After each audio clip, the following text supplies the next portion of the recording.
And this one, I gotta say, I don't want to say I told you so, AJ, but I kind of gotta say I told you so because people sleep on my man Arnold Allen. And I told you in the preview show that the one thing that I liked the best about him was the intangible of he just finds a way to win. I don't know how he does it, but he just has that Tom Brady, you know what I mean, like trait right there. Head movement, footwork, I guess was the name of the game, man. What do you think of Sodiq Yusuff's performance, though, in this fight, man? Because I thought that he brought it, man. I thought he brought it, and he got hurt a couple times, and he showed incredible resilience, man. So it was impressive on both sides.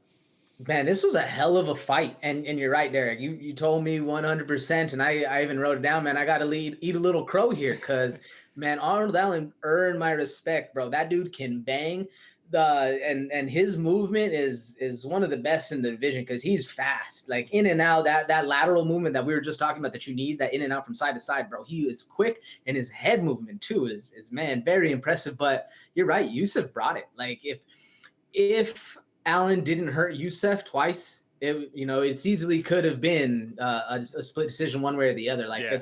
it was a hell of a fight, and I wrote down 5 times out of 10. If these guys fought 10 times, each of them would win 5. Yeah. Like it was just that night, it's just Allen's night. Sometimes that's how it is, man. You can beat this dude up 9 times out of 10 in the gym, but sometimes every dog has their day, and that's how it goes, man. But no, it was a very impressive fight. Yeah, I agree, man. And just looking at some of the numbers, this is one of those things where, once again, numbers do not tell the story. Because if we just look at numbers, if I didn't watch the fight and I went and I looked on ESPN right now, I see total strikes. Sodiq Yusuff outstrikes Arnold Allen 79-26. Right? You just look at that and you say like, oh, okay, Yusuff won the fight. But not quite, right? Because it was not, sometimes it's not about how many strikes you land, but how hard are the strikes you land, right? Because Arnold Allen rocked Yusuff with, I think it was a nice left head kick, right? Had Yusuff on stanky leg, just like, oh God. And Arnold Allen even admitted in the post-fight presser, he was all like, yeah, man, I was pretty fatigued in the third round because I went and I chased the finish twice. I heard him in the first round and in the second round. I chased the finish, got a little tired. And it happens, right? It's just kind of the name of the game. Also, Arnold Allen, his style is a little more energy intensive, right? It's not very efficient. So what do you think about that?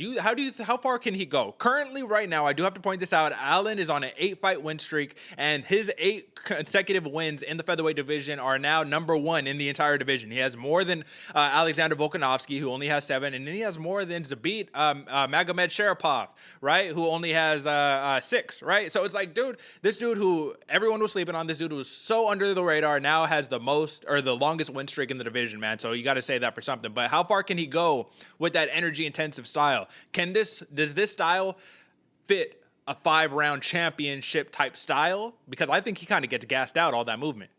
That was the one note I had is he did get tired as the fight went on, and that's what made Yusuff kind of have a chance to come back in the fight.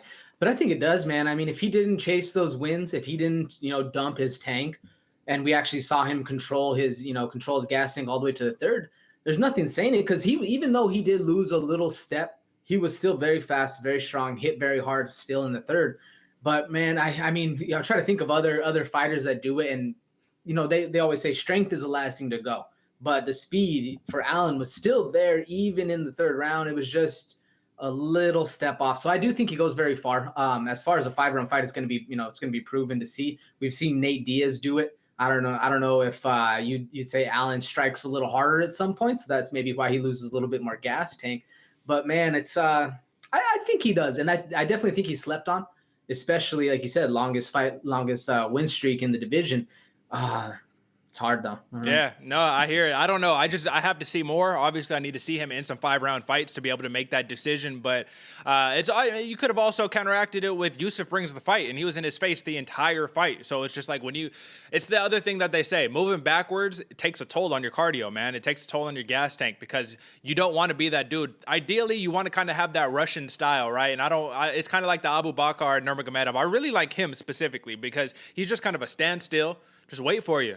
Walk up. I'm not bouncing around. I'm not doing all that. I'm just there, ready to move the head. You know what I'm saying? He's just ready, right? And I like that because I think that you can just go so much further, right? In terms of being able to bring it out in that 5th round. Because if we would have did the old school rules that we talk about, right, where it's all like, all right, you know, no rounds. Let's just fight to the death. Who would have won the fight? I think Yusuff would have started turning it on, you know, come round 4, 5, 6, 7, 8. And if it was one of those life or death fights, yeah, we might be talking about something different. But unfortunately, unfortunately, this is a sport and we don't quite do that, right? So big win for Arnold Allen, man. Huge win for the guy. And listen, this also is a good representation to show that he was 2 of 5 on his takedowns, man. But them English boys, man, they could wrestle now. And, you know, that used to not be the case. People used to think, oh, if you're not from America, if you're not from Russia or these places, you can't wrestle. But nah, listen, man, MMA is now truly this like global sport. So, hey, man.